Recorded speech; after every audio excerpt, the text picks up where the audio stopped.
ఆ యుగం ఈ యుగం అని మనం మాట్లాడుకుంటున్నాం కదా.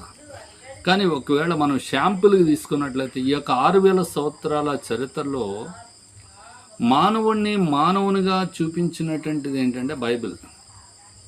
మనుషునికి వేరే మనం గమనించినట్లయితే దివ్య అంగాలని ఏమి ఏర్పాటు చేయలే బైబిల్. మనం అనుకుంటూ ఉంటాము అదేంది మనం మాట్లాడుకుంటాం కదా, వికలాంగులు అనేవారము. చిన్నప్పుడు వికలాంగులని మాట్లాడుకునేవారము. ఆ పేరు కొంచెం అభ్యంతరకరంగా ఉంది కనుక ఇప్పుడేమంటున్నారంటే దివ్యాంగులు అని పేరు పెట్టినారు. నిజంగా అది అబద్ధం అనిపిస్తూ ఉంటుంది, మోసం చేస్తున్నాం అనిపిస్తూ ఉంటుంది. దివ్యాంగులు అని అంటాం. సరే, నీకు దివ్యాంగము నీకు వస్తే యాక్సెప్ట్ చేస్తావా అంటే ఎవరు యాక్సెప్ట్ చేయరు.